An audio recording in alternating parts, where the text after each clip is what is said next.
Hi hello అండి, అందరికీ నమస్తే. ఈరోజు నేను మీకు కుండల పప్పు చూపిస్తున్నానండి. కుండల పప్పు ఎలా చేసినానో మీకు చూపిస్తున్నాను. ముందుగా ఒక కుండ తీసుకొని నీట్గా కడుక్కొని అందులో కందిబ్యాళ్ళు కడిగి తగినంత ఎసురు పెట్టుకొని పసుపు వేసి గ్యాస్ మీద పెట్టి ఒక 10 నిమిషాలు 15 నిమిషాలు కందిపప్పుని పసుపు వేసి ఉడికించిన తర్వాత ఉల్లిగడ్డలు వంకాయ ముక్కలు కట్ చేసుకొని ఒక 10 నిమిషాల తర్వాత కొంచెం బ్యాళ్ళు ఉడకపెట్టినప్పుడు వేసినాను. అవి ఉడికేటప్పుడు కొద్దిగా అవి ఉడికిన తర్వాత మళ్ళీ ఒక 10-15 నిమిషాల తర్వాత టమోటా ముక్కలు వేయాలి.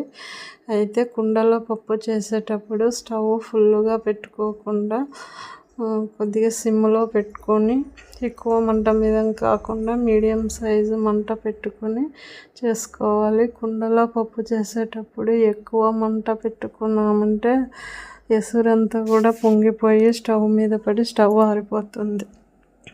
స్టవ్ చుట్టుపక్కల కూడా పొంగు అంతా పడి చూడడానికి గలీజ్గా కనిపిస్తుంది. పప్పు కూడా టేస్ట్ ఉండదు. కాబట్టి ఓపికతో స్టవ్ దగ్గరే ఉండి మంట మీడియం సైజులో పెట్టుకొని పప్పు అంతా ఒక రకంగా ఉడికే వరకు దగ్గరుండి చేసుకోవాలి. ఫస్ట్ అయితే ఒక 10 నిమిషాలు బ్యాళ్ళను కడిగి కుండలో అలాగే పెట్టుకొని అవి బాగా నానిన తర్వాత స్టవ్ వెలిగించి బ్యాళ్ళు ఉడికేటప్పుడు ఉల్లిగడ్డలు టమోటా పళ్ళు వంకాయలు ఏదైనా ఆకుకూర కానీ పెట్టుకోవచ్చు.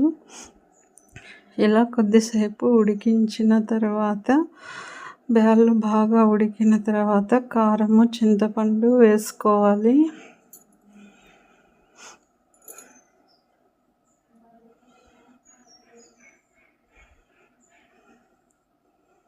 నేనైతే ఇలానే చేసేదాన్ని. కుండలో చిన్నప్పుడు మా ఇంట్లో మా అమ్మ పొయ్యి మీద వంట చేసేది.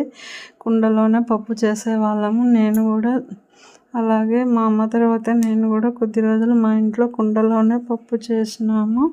ఈ గ్యాస్ పొయ్యిలు వచ్చిన తర్వాత కుండలో పప్పు చేయడం అని కుక్కర్లో చేసుకోవడం నేర్చుకున్నాము. ఇప్పుడైతే మళ్ళీ కుండకే వచ్చేసినాను. కుండలో పప్పు చేస్తున్నాను. ఈ కారం చింతపండు వేసిన తర్వాత కాసేపు సిమ్లో పెట్టి బాగా మగ్గించుకుంటే పప్పు బాగా టేస్టీగా ఉంటుంది. ఒక 10 నిమిషాల తర్వాత కారం చింతపండు వేసిన తర్వాత దించుకొని కుండ కింద ఏదైనా ఒత్తిడికి పెట్టుకొని ఎనుపుకోవాలి. నెమ్మదిగా ఎనుపుకోవాలి, లేదంటే కుండ పగిలిపోతుంది. ఇలా పప్పు వెనుపుకున్న తర్వాత తాలింపు వేసుకోవాలి. చాలా టేస్టీగా ఉంటుంది పప్పు. ఒకసారి కుండలో చేసి చూడండి, మీకే తెలుస్తుంది. చాలామంది కుండలో చేసుకోవడం మొదలుపెట్టారు. కుండలోన పొయ్యి మీద చేస్తే ఇంకా బాగా టేస్టీగా ఉంటుంది. ఇలా పప్పు తాలింపు పెట్టి ఒక గిన్నెలోకి తీసుకున్న తర్వాత చివరిలో మిగిలిన కొద్ది పప్పులో ఒక గ్లాసు నీళ్లు వేసి కాస్తంత ఉప్పు వేసి ఇలా పప్పు చారు చేసుకుంటే బాగుంటుందండి. చాలా టేస్టీగా ఉంటుంది. లైట్గా ధనియాల పొడి కూడా వేసుకోవచ్చు. కొద్దిగా కొత్తిమీర కరివేపాకు వేసుకుంటే ఇంకా బాగా టేస్టీగా ఉంటుంది. కుండలో పప్పు చాలా టేస్టీగా ఉంటుంది. మీరు కూడా ట్రై చేయండి. ఈ పప్పు మీకు నచ్చినట్టయితే లైక్ చేయండి, షేర్ చేయండి, సబ్స్క్రైబ్ చేసుకోండి నా ఛానల్ని.